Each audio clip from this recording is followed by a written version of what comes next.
Hello, আসসালামু আলাইকুম guys. কি অবস্থা সবার? আশা করি তোমরা সকলে ভালো আছো। আমরা এখন আমাদের বাগানে আছি। বাগানের পাশে আমাদের একটা ক্ষেত আছে। আমরা এখানে সবজি চাষ করেছি, অনেক রকমের সবজি। আমাদের মাঝে এই যে দেখতে পাচ্ছেন, এই হলো ইয়াসিন, আর এই হচ্ছে আমাদের ওমর, আমার চাচাতো ভাই, আর এই হচ্ছে আমাদের বাবু ভাই, আমাদের সিনিয়র, আর এই হচ্ছে আমি।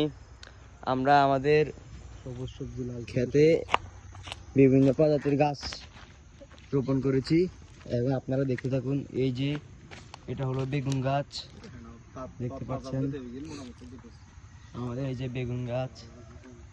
আর এই যে ছোট ছোট গাছ যেগুলো দেখতে পাচ্ছেন, এই যে আপনারা এই যে ছোট ছোট অনেক সুন্দর সুন্দর গাছ, অনেকগুলো লাল লাল, এগুলো হলো লাল শাক।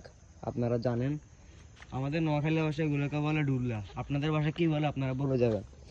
এই যে আমরা অনেকগুলো বেগুন গাছ রেখেছি, দেখতে পাচ্ছেন আপনারা, দেখতে থাকুন। আমাদের নোয়াখালীতে এই গাছকে বলে বাইগুন গাছ। আপনাদের ভাষা কি বলে বলে যান। আমাদের এই বেগুন গাছটা মাশাআল্লাহ বড় হয়েছে অনেক। এবং আমরা সামনে এই যে এখান থেকে আমরা মরিচ গাছ রোপণ করেছি, দেখতে পাচ্ছেন আপনারা মরিচ গাছ সিরিয়ালে। এই যে মরিচ গাছ, এই দেখেন আমাদের ছোট্ট মরিচ গাছে একটা কি সুন্দর ফুল ধরেছে, আপনারা দেখেন। আবার এবং একটা মরিচ ধরেছে, দেখতে পাচ্ছেন।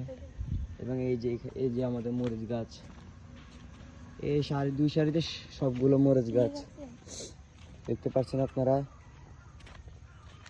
এখনো শুধুমাত্র একটাতে আমরা মরিচ দেখেছি, আর কোনো গাছে আমরা মরিচ দেখি নাই। এই যে আরেকটা ছোট্ট একটা গাছে ছোট্ট একটা ফুল ধরেছে, আপনারা দেখতে পাচ্ছেন। এই যে ছোট্ট একটা গাছে ছোট্ট একটা ফুল।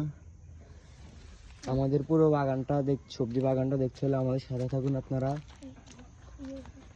এই যে দেখতে পাচ্ছেন, এই গাছটা অনেক মাশাআল্লাহ অনেক বড় হয়েছে অল্প কদিনে। এই যে এগুলো মাশাআল্লাহ অনেক বড় হয়েছে, দেখতে পাচ্ছেন আপনারা। আর এই যে আরেকটু সামনে আগালে আমরা দেখতে পারবো আমাদের এই যে এখানে এগুলো হলো পাট গাছ উঠেছে। আমরা এখানে পাট গাছ রোপণ করেছি। এবং এই যে ছোট ছোট গাছ যেগুলো দেখতেছে, এটা হলো পালং শাক, পুঁই শাক, সরি আমি জানি না সঠিক, আমার ভাই বলে দিয়েছে, ভাইয়ে বলে দিয়েছে এটা পুঁই শাক। আমাদের নোয়াখালী ভাষায় এই শাকটাকে বলে ফলিহাতা। আপনারা কি চিনেন এটাকে? থাকলে কমেন্টে বলে যাবেন।